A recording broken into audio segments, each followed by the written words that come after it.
Hi friends, అందరూ ఎలా ఉన్నారు? ఈరోజు మనం చాలా పెద్ద బిగ్ అప్డేట్ గురించి మాట్లాడబోతున్నాం. ఎయిర్టెల్ మరియు ఎలాన్ మస్క్ స్పేస్ ఎక్స్ కలిసి స్టార్లింక్ ఇంటర్నెట్ని ఇండియాలో తీసుకురావడానికి చేస్తున్న ప్రయత్నాలకి ఇండియన్ ప్రభుత్వం ఆమోదించిందా లేదా అన్న దాని గురించి ఈ వీడియోలో ఎక్స్ప్లెయిన్ చేస్తాను. సో వీడియోని ఎండ్ వరకు చూడండి. భారత ప్రభుత్వ నియమాలు మరియు షరతులను పాటించేందుకు ఎలాన్ మస్క్ చెందిన స్టార్లింక్ కంపెనీ అంగీకరించింది.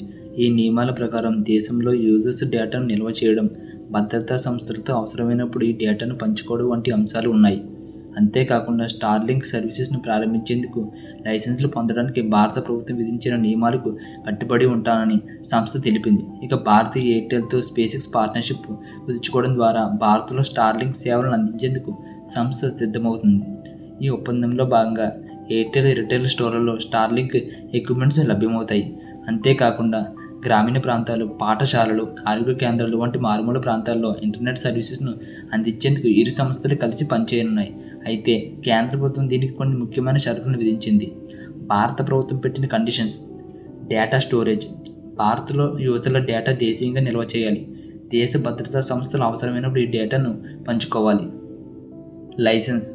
దేశంలో ఇంటర్నెట్ సర్వీసెస్ అందించాలంటే డిపార్ట్మెంట్ ఆఫ్ టెలికమ్యూనికేషన్ నుండి అనుమతులు అవసరం. వ్యాపార ప్రణాళికను ప్రభుత్వానికి సమర్పించాలి. భారత కంపెనీలతో భాగస్వామ్యం. భారతీయ ఎయిర్టెల్ వంటి కంపెనీలతో కలిసి పనిచేయాలని సూచించారు. గ్రామీణ ప్రాంతాల్లో ఇంటర్నెట్ ఎక్స్పాన్షన్పై ఫోకస్ చేయాలి. Safety standards. ఆర్మీ, గవర్నమెంట్ ఆఫీసెస్లో డేటా భద్రతకు స్పష్టమైన చర్యలు తీసుకోవాలి. విదేశీ కంపెనీల ప్రభావం లేకుండా పనిచేయాలి.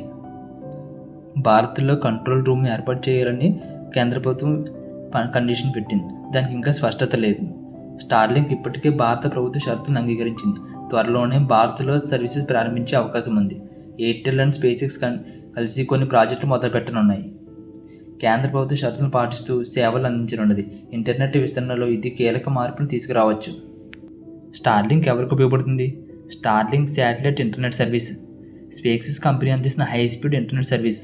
ఇది ముఖ్యంగా కింది కేటగిరీల వారికి ఉపయోగపడుతుంది. రిమోట్ ఏరియాస్ అండ్ గ్రామీణ ప్రాంతాలు. సిగ్నల్స్ దొరకని ప్రాంతాల్లో ఎక్కడైనా హై స్పీడ్ ఇంటర్నెట్ అందిస్తుంది. సాధారణ బ్రాడ్బ్యాండ్ అందుబాటులో లేని ట్రైబల్ హిల్స్ ప్రాంతాల్లో ఇది మంచిది. ప్రయాణికులు అండ్ వాణిజ్య అవసరాలు. ట్రెక్కింగ్, క్యాంపింగ్ లాంటి ట్రావెలింగ్లో పోర్టబుల్ ఇంటర్నెట్ అవసరమయ్యే వారికి ఉపయోగపడుతుంది. షిప్పింగ్ కంపెనీస్, ఎయిర్లైన్స్ వంటి సంస్థలకు అప్గ్రేడ్ కమ్యూనికేషన్ కోసం ఉపయోగపడుతుంది. వ్యాపార సంస్థలు అండ్ స్టార్టప్స్. రెగ్యులర్ బ్రాడ్బ్యాండ్కి అనుగుణంగా బిజినెస్ ఆఫీసులకు ఉపయోగపడుతుంది. కనెక్టివిటీ సమస్యలను ఐటీ కంపెనీస్కి, స్టార్టప్లకు ఉపయోగపడుతుంది. ప్రభుత్వ ప్రాజెక్ట్ అండ్ ఎమర్జెన్సీ. విపత్తు సమయంలో భూకంపం, తుఫాను వంటి అత్యవసర సమయాల్లో కమ్యూనికేషన్ కోసం ఉపయోగపడుతుంది. సైన్స్ రీసెర్చ్ స్టేషన్లకు కూడా ఇది ఉపయోగపడుతుంది. మీరు రూరల్ ఏరియాలో ఉంటే లేదా బిజినెస్ కోసం హై స్పీడ్ ఇంటర్నెట్ కావాలి అనుకుంటే స్టార్లింక్ గుడ్ ఆప్షన్. మీకు ఈ ఇన్ఫర్మేషన్ ఉపయోగపడితే మీ అభిప్రాయాన్ని కింద కామెంట్లో తెలియజేయండి. మీ కిరణ్ ఎక్స్ప్లోర్స్ ఛానల్ని సబ్స్క్రైబ్ చేయడం మర్చిపోకండి. Thank you friends.